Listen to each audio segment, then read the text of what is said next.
बने रहे, लौटेंगे आपके पास।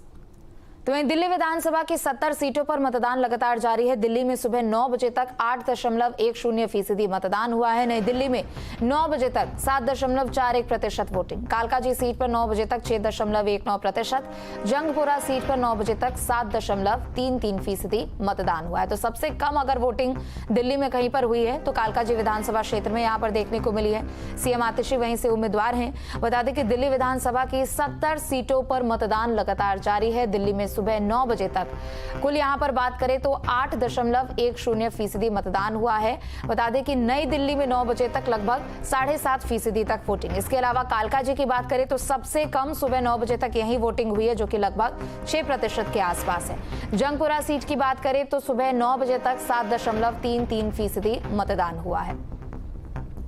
तो दिल्ली विधानसभा की 70 सीटों के लिए सुबह 7 बजे से वोटिंग की प्रक्रिया जारी है। बीते 2 विधानसभा चुनाव में यहां आम आदमी पार्टी और बीजेपी के बीच सीधा मुकाबला रहा है, लेकिन इस बार AIMIM भी यहां से चुनाव लड़ रही है, जिससे चुनाव भी दिलचस्प हो चुका है। तो दिल्ली के दंगल की ये 70 विधानसभा सीटें जिन पर सुबह 7 बजे से वोटिंग जारी है। दिल्ली की ओखला विधानसभा सीट भी काफी महत्वपूर्ण सीट मानी जा रही है और यहां पर भी लगातार वोटिंग हो रही है। इस समय जहां पर हम खड़े हैं यहां बाटला हाउस में सुरक्षा के खास इंतजाम किए गए हैं। आप तस्वीरों में देख सकते हैं बड़ी संख्या में वोटर्स जो हैं सुबह से वोट डालने के लिए यहां पहुंच रहे हैं और पुलिस की गाड़ियां जो हैं वो लगातार इस पूरे इलाके में गश्त कर रही हैं, मूवमेंट कर रही हैं। और ये स्कूल आप देखिए, सर्वोदय कन्या बाल विद्यालय, यहाँ पर अमानतुल्लाह वोट कास्ट कर रहे हैं। तो इस तरह से लगातार जो है यहाँ की ये सीट जो है ओखला विधानसभा सीट इस बार काफ़ी हॉट सीट मानी जा रही है, क्योंकि अमानतुल्लाह खान जो हैं वो यहाँ से खड़े हैं, बीजेपी की तरफ से मनीष चौधरी खड़े हैं और कांग्रेस की तरफ से अरीबा खान खड़ी है, बीएसपी की तरफ से सतीश कुमार और MIM की तरफ से शिफाउर रहमान खड़े हैं। तो लोग अपना वोट कास्ट कर रहे हैं। यहाँ पे बड़ी संख्या में पुलिस बल तैनात किया गया है ताकि किसी भी तरह की कोई गड़बड़ी ना हो सके। आपको बताएं कि 2020 में अमानतुल्लाह ने जीत हासिल की थी बड़ी संख्या में वोटों से, 1,30,000 से ज़्यादा उनको वोट मिले थे। इसके अलावा आप देखेंगे 2015 में भी अमानतुल्लाह ने जीत हासिल की थी। इससे पहले अगर हम देखें तो आसिफ मोहम्मद खान जो है 2013 में जीत करके यहाँ से आए थे और उससे पहले भी लगातार आसिफ मोहम्मद खान यहाँ पर से जीतते रहे हैं। लेकिन आपको बताएं कि ये सीट इसलिए भी हॉट सीट मानी जा रही है क्योंकि अमानतुल्लाह और साफ तौर पे अरीबा खान हो या फिर शिफाउर रहमान जो MIM से खड़े हैं, इनके बीच में कड़ा मुकाबला इस समय देखा जा रहा है। लेकिन सुरक्षा व्यवस्था किस तरह की है ये आप देख सकते हैं, किस तरह से लोग वोट कास्ट करने जा रहे हैं और जो वोट कास्ट करके आ रहे हैं वो किस मुद्दे को लेकर के वोट उन्होंने किया है। आप तस्वीरों में देख सकते हैं वोट कास्ट करके ये यहाँ पहुंचे हुए हैं।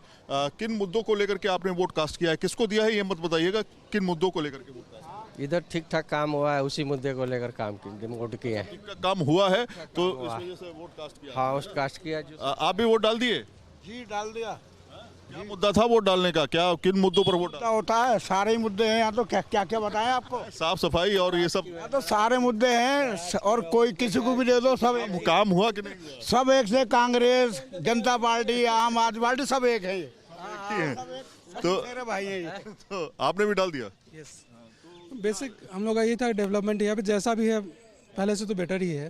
पहले से बेटर है, तो पहले से बेटर है। बहुत सारे लोग अपनी अपनी बातें सामने रख रहे हैं। आप लोगों ने भी वोट कास्ट कर दिया है?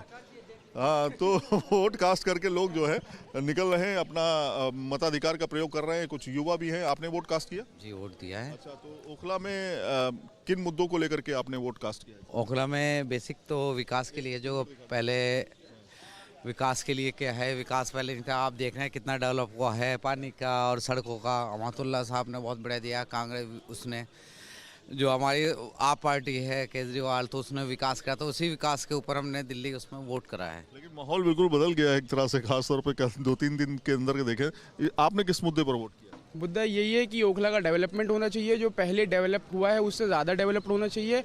और हमें इस बारे में सोचना है कि जो एजुकेशन है यहाँ स्कूल की प्रोवाइड होना चाहिए, और क्या कहते हैं डिस्पेंसरीज एंड ऑल, ये सब प्रोवाइड होना चाहिए। तो यही सोच के मुद्दा उठाया है कि अब ओखला की आवाम जाग चुकी है, उसे पता है कौन उनका लीडर बनेगा। सफाई और जाम की बड़ी समस्या रहती है। तो मैं वही कह रहा हूँ ना, ओखला की जनता जाग चुकी है, उन्हें पता है उनका लीडर कौन बनेगा और इंशाल्लाह अच्छा ही होगा।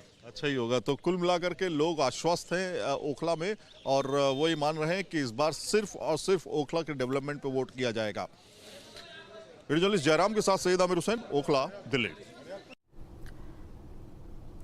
तो देखिए, दिल्ली की 70 विधानसभा सीटों पर सुबह 7 बजे से वोटिंग की प्रक्रिया लगातार जारी है। 699 उम्मीदवार हैं जिनकी किस्मत का फैसला ईवीएम में धीरे धीरे करके कैद हो रहा है। वोटिंग परसेंटेज की बात करें तो सुबह 9 बजे तक के जो वोटिंग परसेंटेज है लगभग 8% तक मतदान हुआ है। सबसे कम वोटिंग अगर कहीं पर हुई है सुबह 9 बजे तक तो वो कालकाजी सीट है। ये वही कालकाजी सीट है जहां से सीएम आतिशी चुनावी मैदान में है। आम आदमी पार्टी की ओर से एक बार फिर से उनको चुनावी मैदान में उतारा गया है। और देखिए, 2 तस्वीरें हैं आपके सामने। एक जहां दिल्ली की अगर हम बात करें तो दिल्ली में विधानसभा चुनाव हो रहा है। दिल्ली में अब किसकी सरकार बनेगी? चूंकि लगातार पिछले 2 बार के विधानसभा चुनाव से आम आदमी पार्टी यहां पर काबिज है। बीजेपी साल 1993 के बाद यहां अभी आ ही नहीं पाई है। बीच में कांग्रेस की भी लगभग 10 साल यहां पर सरकार देखने को मिली। तो दिल्ली में किसका राज होगा, इसे लेकर जनता घर से बाहर निकल रही है, वोट करने के लिए पहुंच रही है। और दूसरी तस्वीर है मिल्कीपुर की। मिल्कीपुर अयोध्या विधानसभा सीट है जहां पर उपचुनाव हो रहे हैं। बता दें कि नतीजे 8 फरवरी को ही आने वाले, लेकिन मिल्कीपुर बीजेपी के लिए दिल्ली से भी ज्यादा महत्वपूर्ण इसलिए हो जाता है क्योंकि राम मंदिर मुद्दा जब से यहां से शुरू हुआ है उसके बाद बीजेपी के पक्ष में कभी यहां पर तस्वीर देखने को नहीं मिली। लेकिन लोकसभा चुनाव के बाद से बीजेपी के लिए मिल्कीपुर डू और डाई का सिचुएशन यहां पर होता हुआ नजर आ रहा है। संजीव हमारे साथ लगातार बने हुए। संजीव, आपका रुख करते हुए, संजीव, लोकसभा चुनाव में जिस तरीके की तस्वीर हमने अयोध्या में यहां पर देखी थी, अगर उसी लिहाज से यहां पर देखा जाए तो बीजेपी के लिए अभी डू और डाई वाली सिचुएशन है। क्योंकि जब से साल 90 के दशक से अगर हम बात करें, जब से राम मंदिर का मुद्दा उठाया गया, बीजेपी को हार यहां पर मिली है। लेकिन शायद तब वो हार इतना ज्यादा नहीं कचोट रही थी जब राम मंदिर मरने के बाद इस पूरे मुद्दे को पूरे देश भर में उठाने के बाद इस बार के जो लोकसभा चुनाव में हार अयोध्या में मिली और मिल्कीपुर में 2022 में जो हार मिली। बिल्कुल, आपको बता दें कि जिस तरह से ये राम मंदिर मुद्दा आने के बाद मैंने लगता कि आपके बात करें, इसके बाद पूरे देश में राम नाम के सहारे जो भाजपा को बड़ी बढ़त मिली है। लेकिन अगर अयोध्या की बात की जाए तो अयोध्या में वो रिजल्ट कभी नहीं मिला है जो राम मंदिर मुद्दे को लेकर मिलना चाहिए था। ठीक उसी तरह जब प्राण शिक्षा के समय लोकसभा चुनाव होता है उसमें भी समाजवादी पार्टी के अवधेश प्रताप सांसद बनते, तो इन सब बातों को लेकर भारतीय जनता पार्टी जो मिल्कीपुर उपचुनाव है इसको लेकर जो है जारी हुई है। तब से 2 बार मुख्यमंत्री योगी आदित्यनाथ खुद अयोध्या आए हैं, जनसभा को संबोधित किया है। साथ ही साथ 7 मंत्री, डिप्टी सीएम के साथ साथ 40 विधायक मिल्कीपुर विधानसभा में लगाए गए हैं जो लगातार कैंपेनिंग कर रहे थे, मतदाताओं के बीच जा रहे थे, घर घर जा रहे थे। हर जाति संप्रदाय के जो प्रचारक हैं उनको उतारा गया था और लगातार इस सीट पर मुख्यमंत्री योगी आदित्यनाथ लगातार नजर भी बनाए हुए थे, लगातार मॉनिटरिंग कर रहे हैं। तो कुल मिला के कहा जाए जिस तरीके से भारतीय जनता पार्टी ने अपनी प्रतिष्ठा मान ली है इस चीज को लेकर, तो वहीं दूसरी तरफ समाजवादी पार्टी भी कोई कोर कसर नहीं छोड़ रही है। ठीक है, समाजवादी पार्टी की तरफ से अखिलेश यादव हो, डिम्पल यादव सहित तमाम जो है दिग्गज नेता उतर। ठीक है संजीव, लौटेंगे आपके पास। वरिष्ठ पत्रकार अनुपम मिश्रा भी हमारे साथ जुड़ चुके हैं। अनुपम जी, स्वागत है आपका न्यूज स्टेट पर। दिल्ली में भी वोटिंग हो रही है, दूसरी तरफ मिल्कीपुर में भी उपचुनाव है। दिल्ली में 70 विधानसभा सीटें जिसे लेकर सुबह 7 बजे से वोटिंग जारी है। वोटिंग परसेंटेज भी यहां पर लगभग 8% के आसपास है। लेकिन मिल्कीपुर में सुबह 9 बजे तक 13% से ज्यादा मतदान हो चुका है। कैसे देख रहे हैं आप दोनों ही राज्यों के इस अलग अलग चुनाव को, एक तरफ विधानसभा और एक तरफ उपचुनाव? देखिए, दिल्ली में तो खैर जाहिर सी बात है, केजरीवाल अपने अस्तित्व की लड़ाई लड़ रहे हैं और भारतीय जनता पार्टी ने पूरी ताकत झोंक रखी है। लेकिन उत्तर प्रदेश में भी ये अखिलेश यादव और योगी आदित्यनाथ के बीच में एक, जिसे कहना चाहिए, एक नाक का सवाल बन गया है। और खास तौर से जैसे आपने देखा कि फैजाबाद लोकसभा जीतने के बाद समाजवादी पार्टी ने डिक्लेयर किया कि उन्होंने अयोध्या जीत ली, जबकि फैजाबाद की जो 5 कॉन्स्टिट्यूएंसीज हैं, जो 5 उसके विधानसभा क्षेत्र हैं, उसमें अयोध्या इकलौता क्षेत्र था जिसमें सपा हारी थी, भाजपा जीती थी। लेकिन फैजाबाद की जीत को अयोध्या की जीत बताया गया, तो इसलिए भाजपा के लिए भी बहुत कुछ दांव पे है। और योगी आदित्यनाथ पिछले 6 महीने में 6 या 7 विजिट कर चुके हैं वहां पे, और 10 के आसपास वहां मंत्री लगे हुए हैं।